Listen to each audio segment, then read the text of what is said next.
Now we come to the second chapter of the Nidana book. It's the 13th chapter, 13th Samyutta of the whole Samyutta Nikaya. It's called the Abhisamaya-samyutta.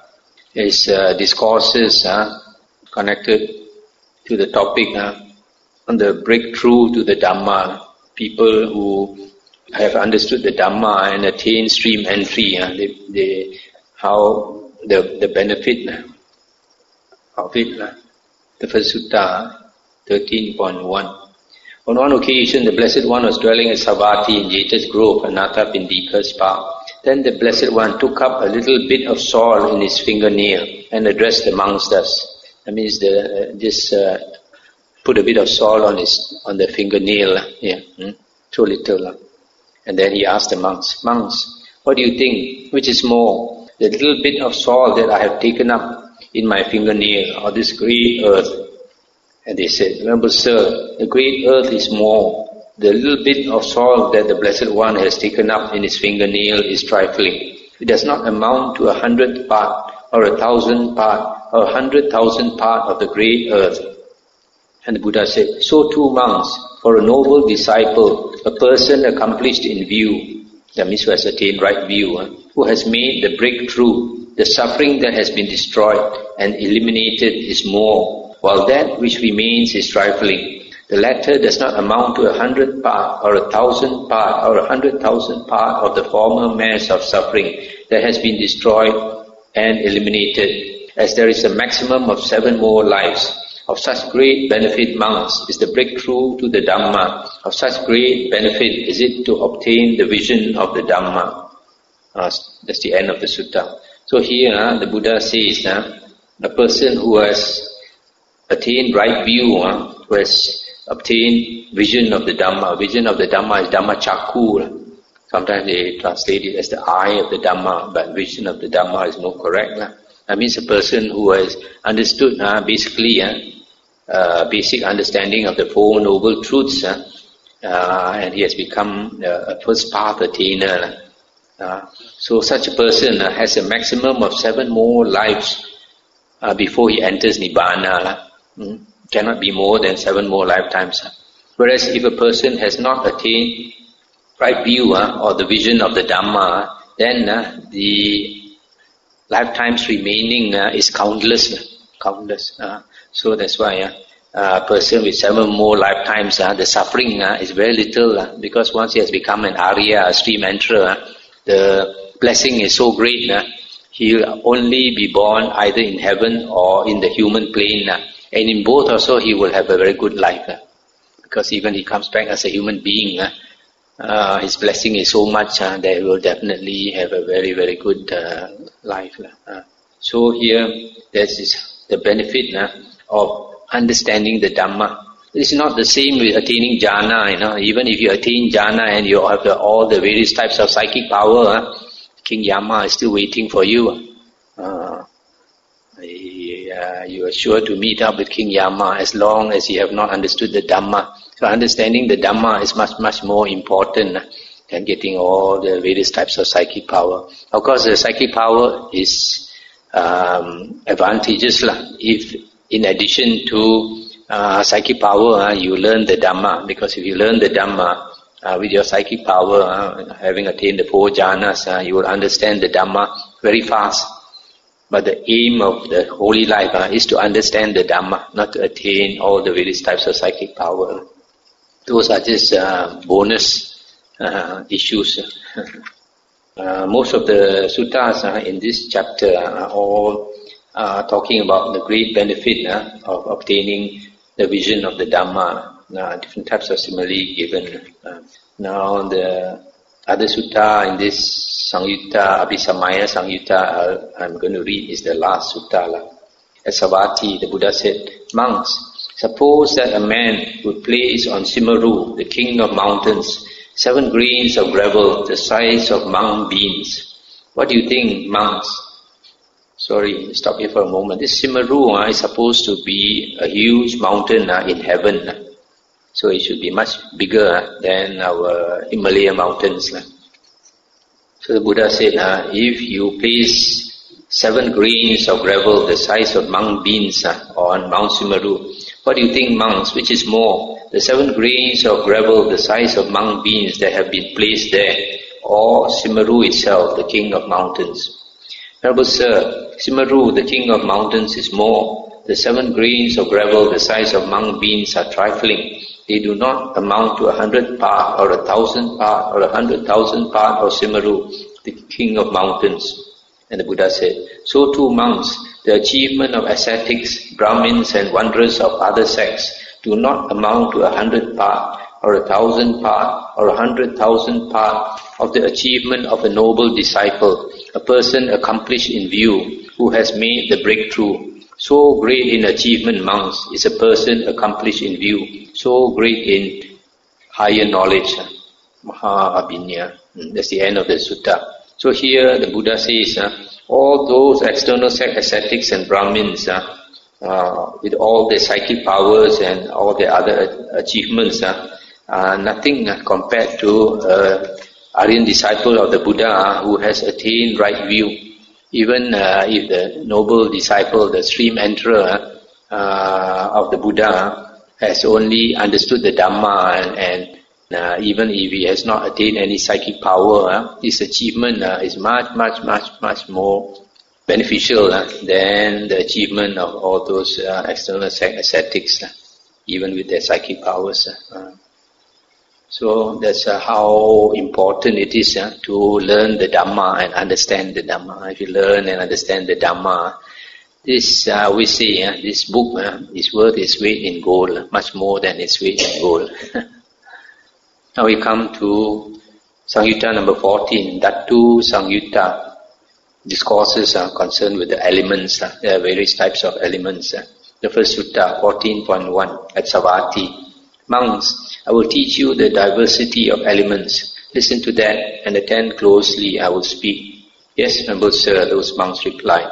The Blessed One said this, and what, monks, is the diversity of elements? The eye element, form element, eye consciousness element, the ear element, sound element, ear consciousness element, the nose element, odor element, nose consciousness element, the tongue element, taste element, tongue consciousness element, the body element, tactile object element, body consciousness element, the mind element, mental phenomena element, mind consciousness element.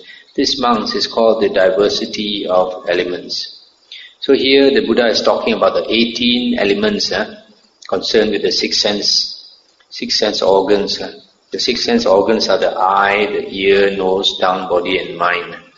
And here it mentions the sense organs and then the sense object. The sense object is form, sound, smell, taste, touch and thoughts. These objects impinge on your senses.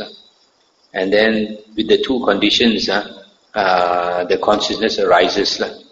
For example, with the eye and the form present, the eye consciousness will arise. So the third thing is the consciousness. So these are the 18 elements. Now we go to another sutta that talks more about this. 14.4 at Savatthi, Buddha said, monks, it is in dependence on the diversity of elements that there arises the diversity of context. In dependence on the diversity of context that there arises the diversity of feelings. And what, monks, is the diversity of elements? Then here, the eye element. He repeats the 18 elements. The eye element, the form element, the eye consciousness, and then the nose, smell.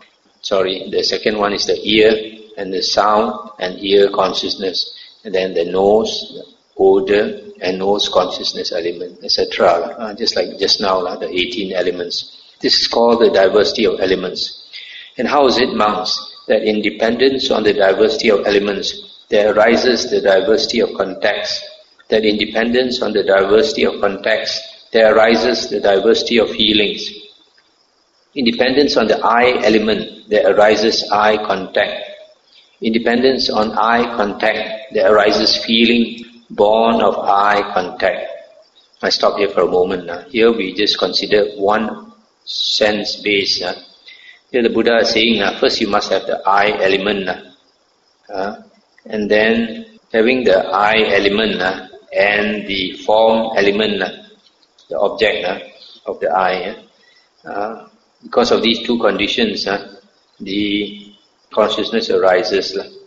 And then when the three of them come into contact or meet, there is the eye contact. And once you have the eye contact, feeling arises. The mind starts to work.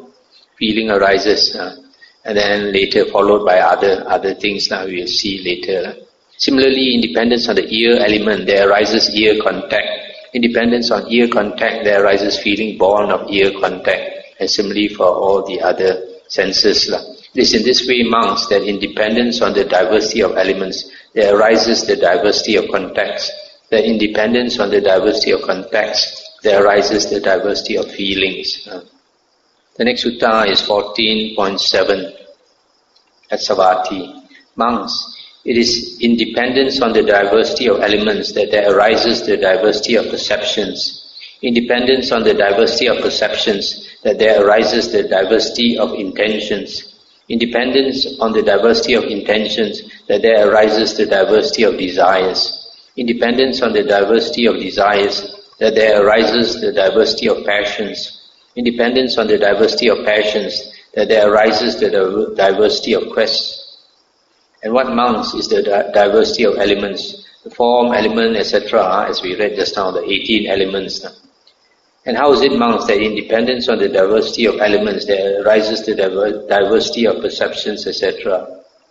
Independence on the form element, we consider one base, one organ, one sense base. Independence on the form element, there arises perception of form. Independence on perception of form, there arises intention regarding form. Independence on intention regarding form, there arises desire for form. Independence on desire for form, there arises passion for form. Independence on passion for form, there arises the quest for form. Stop here for a moment. You see, if you have the eye organ, a good eye organ, then form comes before your eye. Then eye consciousness arises. Once eye consciousness arises, if the three of them make contact, then with contact as condition, feeling arises. And once feeling arises, is followed by perception. Perception. Meaning, for example, suppose I see something, and then immediately, because of contact, feeling arises, whether it's a pleasant sight or an unpleasant sight. And then after that, you have a certain perception. Oh, this is a beautiful sight, or this is an ugly sight, or this is a frightening sight. So that is the perception. After the perception, there's intention. Once you have the perception, the intention is what you want to do. What you want to do. Then after intention arises desire for it. Then after the desire, there is passion. Passion, probably greater desire. And then there is the quest for it. You pursue it. So, and then after that, once you pursue it, then probably you attain it. So similarly, for the other sense organs, independence on the last one here mentioned, independence on the mental phenomena element, there arises perception of mental phenomena. Independence on perception of mental phenomena, there arises intention regarding mental phenomena. Independence on intention regarding mental phenomena, there arises desire for mental phenomena. Independence on desire for mental phenomena, there arises passion for mental phenomena.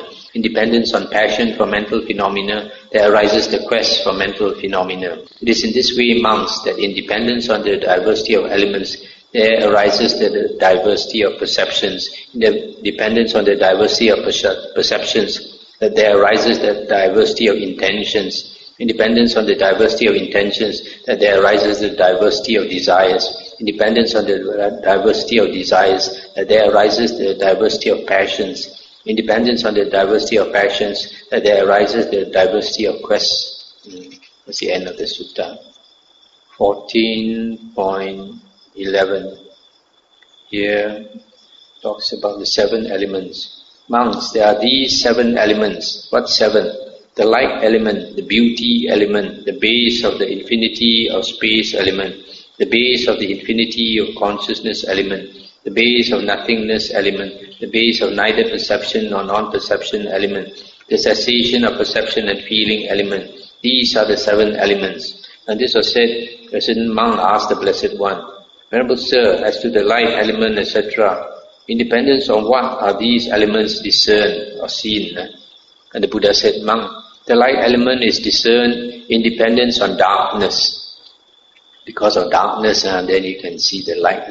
The beauty element is discerned in dependence on foulness, or unattractiveness. The opposite of beauty is unattractiveness or foulness. So by comparison, you say something is beautiful. The base of the infinity of space element is discerned in dependence on form. The base of the infinity of consciousness element is discerned in dependence on the base of the infinity of space. The base of nothingness element is discerned in dependence on the base of the infinity of consciousness. The base of neither perception nor non-perception element is discerned in dependence on the base of nothingness. The cessation of perception and feeling element is discerned in dependence on cessation. But Venerable Sir, as to the light element, etc., how is the attainment of these elements to be attained? The light element, the beauty element, the base of infinity of space element, the base of the infinity of consciousness element, and the base of nothingness element. These elements are to be attained as attainments with perception. The base of neither perception nor non-perception element. This element is to be attained as an attainment with a residue of volition, sankhara. The cessation of perception and feeling element. This element is to be attained as an attainment of cessation. That's the end of the sutta. So here the Buddha is saying that the first few light element, beauty, base of infinity of space, base of infinity of consciousness, base of nothingness. These are attainments with perception. Is a kind of perception. And then the base of neither perception nor non-perception. This is an attainment with a residue of volition. In this state of neither perception nor non-perception, the consciousness is almost going away. It's almost. Sometimes there is perception, sometimes there is no perception. This perception is, if you have perception, means you have consciousness. So sometimes, because the consciousness is about to cease, so sometimes there is consciousness, sometimes there is no consciousness. So when there is consciousness, there is a residue of volition. You still can have this volition, you can exercise volition, but when there is no perception, then you cannot exercise them. That's why it's a residue of volition. And then the cessation of perception and feeling, which is also the cessation of consciousness, is an attainment of cessation where everything ceases, consciousness ceases, all the 6 consciousness ceases. So for tonight I'll stop here. Anything to discuss?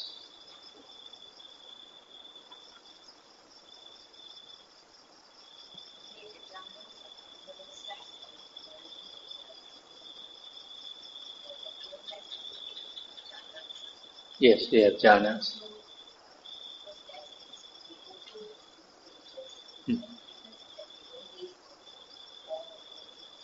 They don't want? On the what? Our Four Noble Truths, yeah.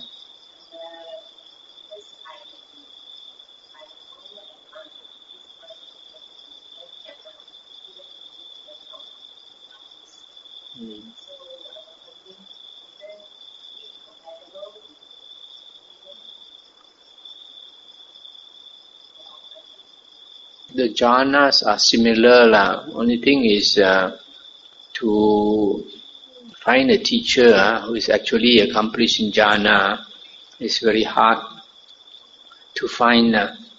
But in the Buddha's teachings, it is not necessary to look for a teacher, because the Buddha in the suttas we see, it's already said that the Dhamma taught by the Buddha is beautiful in the beginning, beautiful in the middle, beautiful in the end. It explains the holy life perfectly, pure as a polished conch shell.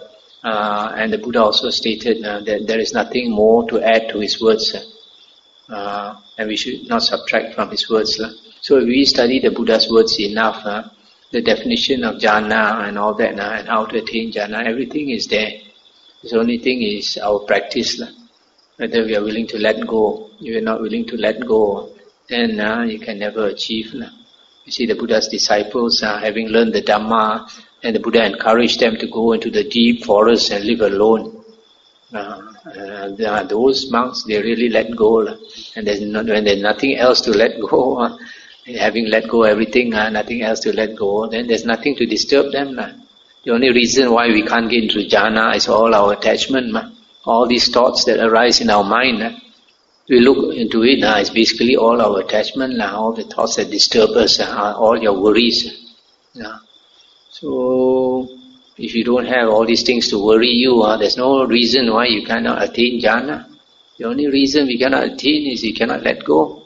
That's why the Buddha encouraged his disciples, even after they have renounced the home life. That doesn't mean once a person renounced the home life, he has let go totally, Only on the external form, he has let go.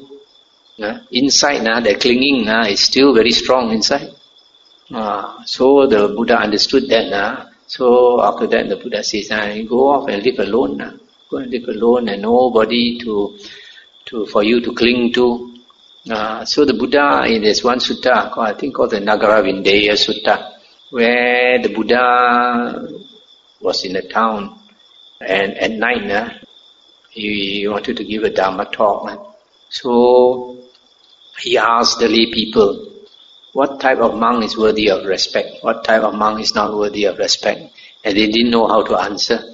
So the Buddha said, a monk who has attained the goal of the holy life, or one who is practicing to attain the goal of the holy life, he is worthy of respect.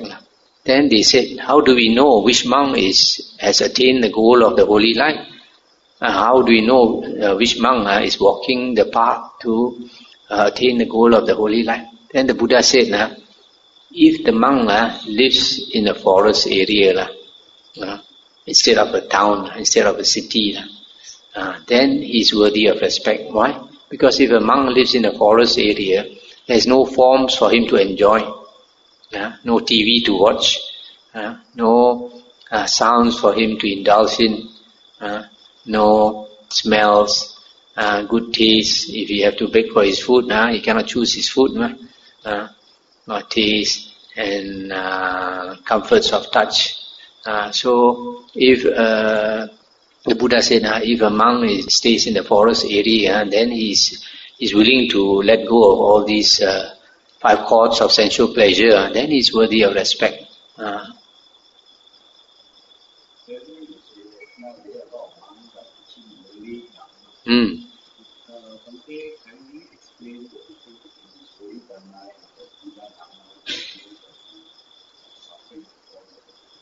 Okay, the Buddha has stated very clearly just now, if the Dhamma is teaching you to have revulsion, to be dispassionate towards all the conditions that give rise to suffering, namely all the things that bring you to rebirth, then that is, if the Dhamma teaches you to let go of all these things that give you worldly pleasure, that hold you on to rebirth, if you let go of them, then you're practicing the Dhamma. If the Dhamma does not teach you how to let go, then that is not the Buddha's Dhamma.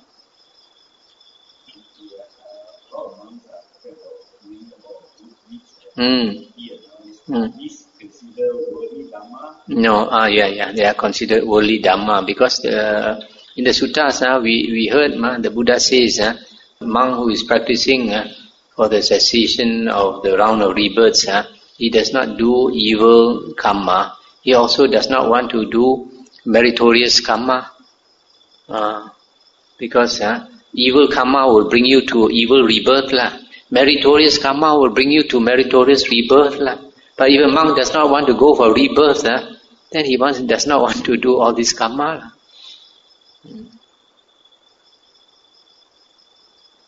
Yeah.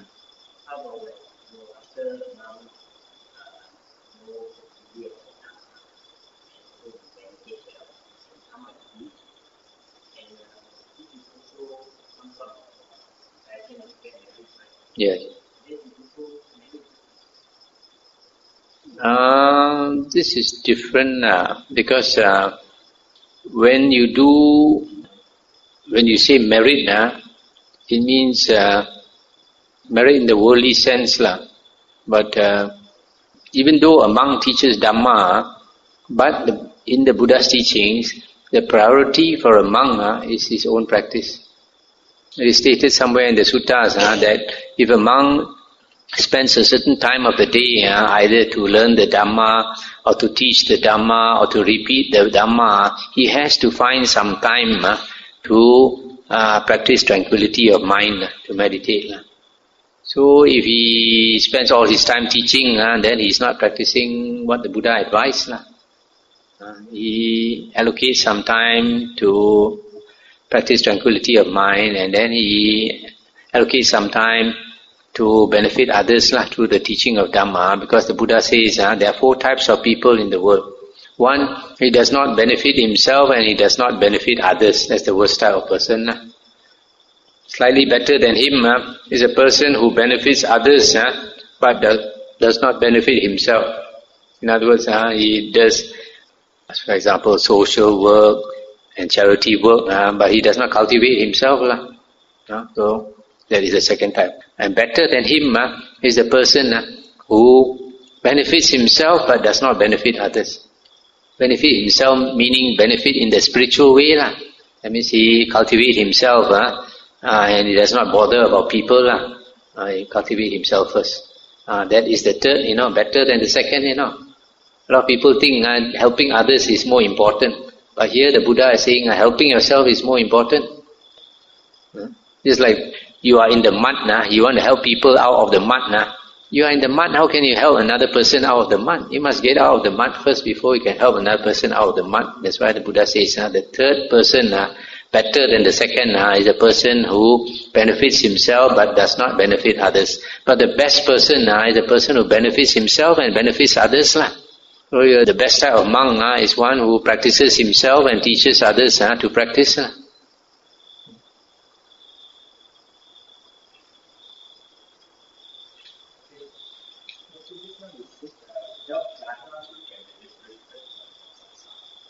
That is what the commentary says, not what the sutta said. The sutta says definitely you must have 4 jhanas to become anagamin and arahant.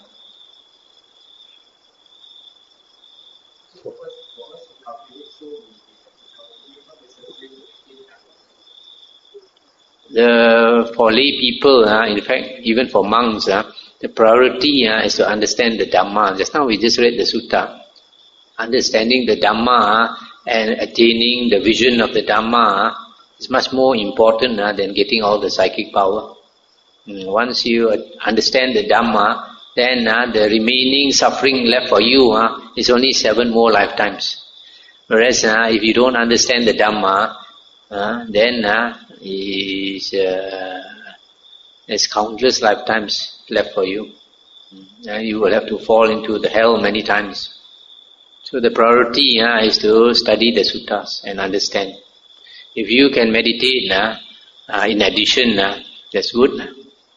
But the priority is to study the Dhamma. The Buddha's Dhamma, the suttas, the earlier suttas.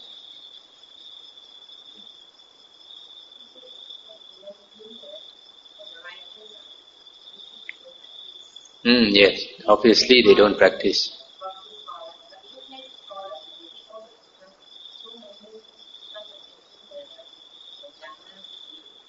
Yes. Actually, sometimes you look into this commentary, they do more damage than good. So it's very silly to take the commentary as though it was words of the Buddha. The Buddha already said, they explain the holy life in his teachings, perfect.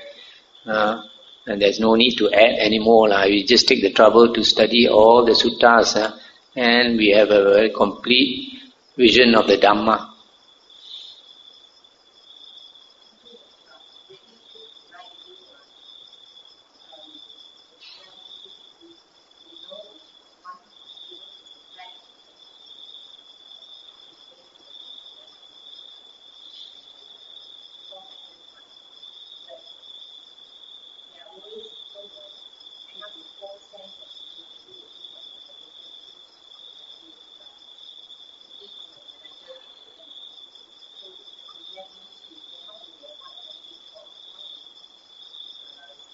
Okay, how to avoid this pitfall of assuming you're Sotapanna is not to assume. Just to plot on, continue do your work. We should not be greedy for results. We know that our goal is to understand the Dhamma, so we just study the suttas again and again and again. And we practice our meditation. These are the two cornerstones of the spiritual practice, when we study the Buddha's words again and again so that we understand. And the second one is to meditate and make our mind more and more calm. And in the process, of course, there are other factors which are very important. As we understand more and more Dhamma, we should let go. Keep on letting go. The more we let go, the faster we move on the spiritual path. And then also other factors like keeping sila, good sila. And helping others so that we get some happiness, not to be selfish and all that.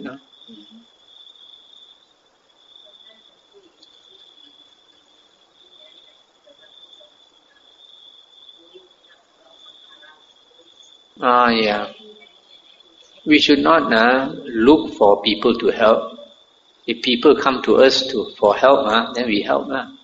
If you go and look for people to help, there's no end to it. I know some of our Buddhist friends, after meditating for many years, they don't seem to make progress, and they go and look for stray cats and stray dogs on the streets to help. I think it's a real waste of time when you have come across the true Dhamma, which is so hard to meet. The Buddha already said, look into the last 91 world cycles, he only saw 6 Buddhas who are willing to teach. 6 Buddhas only willing to teach. That means, and out of these 6, 3 of them are in our world cycle. That means the last 90 world cycles, there are only 3 Sammasambuddha, which means 30 world cycles before you meet one Sammasambuddha, before you meet the Dhamma. And one world cycle, one aeon or one kappa is so long, the Buddha says, it's difficult to imagine how long it is. So if we have come across the true Dhamma and we don't appreciate it, instead we want to go and help cats and dogs, which there is no end to this type of work. After you help cats and dogs, how about going and help the rats? How going to help the insects? Going to help the birds? Where God end? All this is rubbish. All beings are basically, we cannot help because our life, we depend on our karma. Every one of us, we are dependent on our karma. Every moment we live, we continue to live as a human being because we have the good blessing to support us. The moment our blessings is used up, immediately we will die. So nobody actually can really help. We can help very little only by giving some food.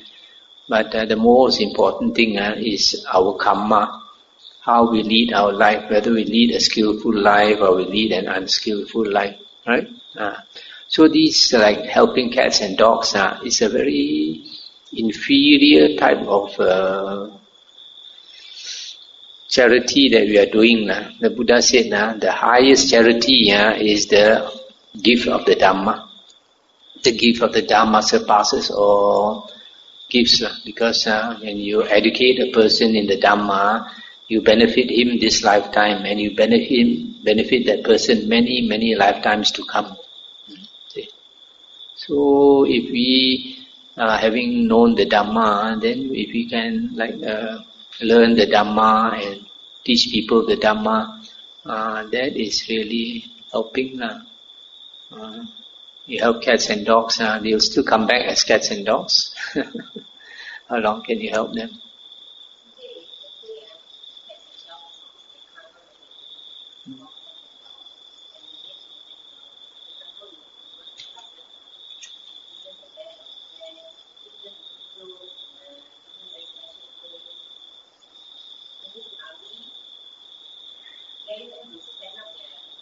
Yes.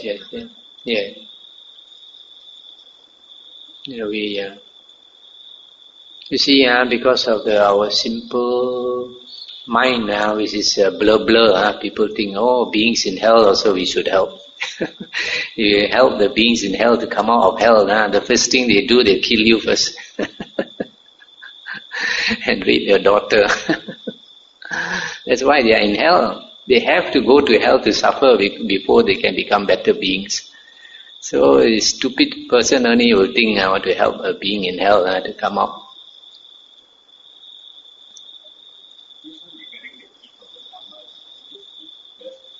I see a lot of these books, Dhamma books, they always use it as printing a Dhamma book as a form of gift of Dhamma, or teaching other people Dhamma, then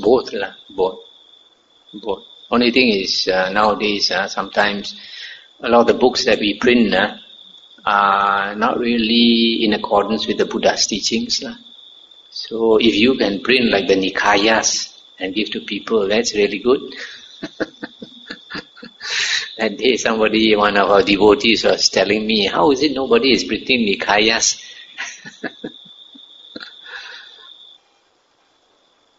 One last thing I want to say about helping people. You notice in the suttas, the Buddha said, I only teach tameable men. I only teach tameable men.